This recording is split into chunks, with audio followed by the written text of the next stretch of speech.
Once, upon a midnight dreary, while I pondered, weak and weary, over many a quaint and curious volume of forgotten lore, while I nodded, nearly napping, suddenly there came a tapping, as if someone gently rapping at my chamber door. "'Tis some visitor," I muttered, tapping at my chamber door. Only this, and nothing more. Ah, distinctly I remember, it was in the bleak December, and each separate dying ember wrought its ghost upon the floor.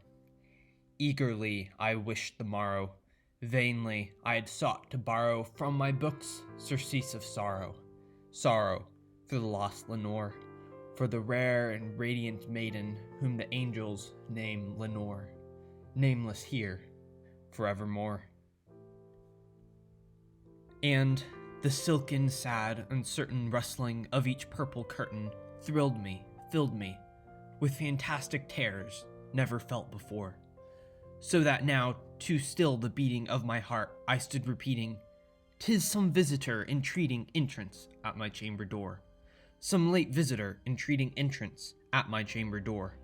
This is it, and nothing more." Presently, my soul grew stronger, hesitating then no longer.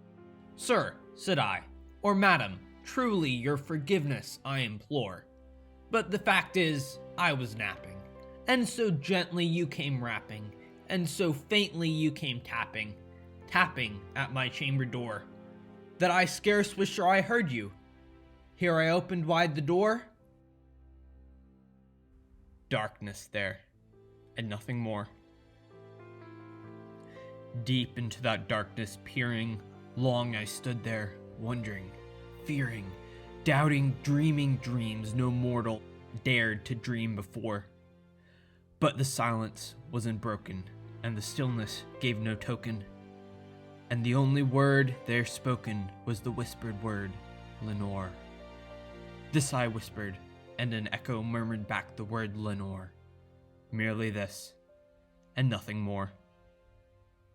Back into the chamber turning, all my soul within me burning. Soon again I heard a tapping, somewhat louder than before. "Surely," said I, "surely that is something at my window lattice. Let me see, then, what thereat is, and this mystery explore. Let my heart be still a moment, and this mystery explore. 'Tis the wind, and nothing more." Open here I flung the shutter, when, with many a flirt and flutter, in there stepped a stately raven of the saintly days of yore. Not the least obeisance made he, not a minute stopped or stayed he, but, with mien of lord or lady, perched above my chamber door, perched upon a bust of Pallas, just above my chamber door, perched, and sat, and nothing more. Then this ebony bird beguiling my sad fancy into smiling by the grave and stern decorum of the countenance it wore. "Though thy crest be shorn and shaven, thou," I said, "art sure no craven, ghastly, grim, and ancient raven wandering from the nightly shore. Tell me what thy lordly name is on the night's Plutonian shore." Quoth the raven, "Nevermore." Much I marveled this ungainly fowl to hear discourse so plainly, though its answer little meaning, little relevancy bore. For we cannot help agreeing that no living human being ever yet was blessed with seeing bird above his chamber door, bird or beast upon the sculptured bust above his chamber door, with such a name as Nevermore.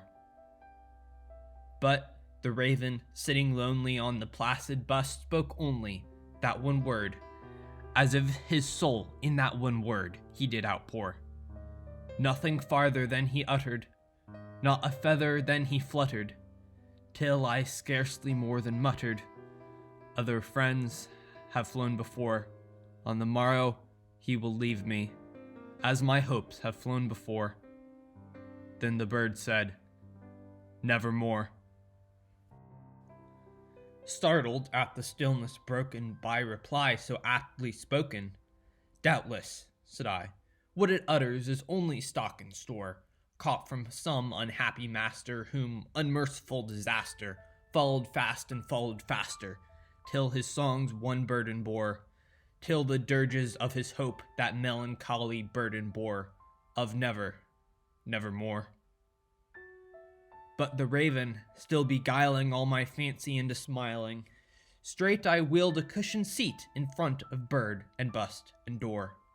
Then, upon the velvet sinking, I betook myself to linking fancy unto fancy, thinking what this ominous bird of yore, what this grim, ungainly, ghastly, gaunt, and ominous bird of yore meant in croaking, nevermore. This I sat engaged in guessing, but no syllable expressing to the fowl whose fiery eyes now burned into my bosom's core. This and more I sat divining, with my head at ease reclining, on the cushion's velvet lining that the lamplight gloated o'er, but whose velvet violet lining with the lamplight gloating o'er, she shall press, nevermore. Then, methought the air grew denser, perfumed from an unseen censer, swung by seraphim whose footfalls tinkled on the tufted floor. Wretch, I cried, thy God hath lent thee, by these angels he hath sent thee, respite and nepenthe from thy memories of Lenore. Quaff, oh quaff this kind nepenthe, and forget this lost Lenore. Quoth the raven, nevermore. Prophet, said I, thing of evil, prophet still if bird or devil, whether tempter sent, or whether tempest tossed thee here ashore, desolate, yet all undaunted, on this desert land enchanted, on this home by horror haunted, tell me truly, I implore, is there balm in Gilead? Tell me, I implore. Quoth the raven, nevermore. Prophet, said I, thing of evil, prophet still if bird or devil, by that heaven that bends above us, by that God we both adore, tell this soul with sorrow laden, if within the distant Aidenn it shall clasp a saint and maiden, whom the angels name Lenore, clasp a rare and radiant maiden, whom the angels name Lenore. Quoth the raven, nevermore. Be that word our sign of parting, bird or fiend, I shrieked upstarting, get thee back into the tempest and the night's Plutonian shore. Leave no black plume as a token of that lie thy soul hath spoken. Leave my loneliness unbroken. Quit the bust above my door. Take thy beak from out my heart, and take thy form from out my door. Quoth the raven, nevermore.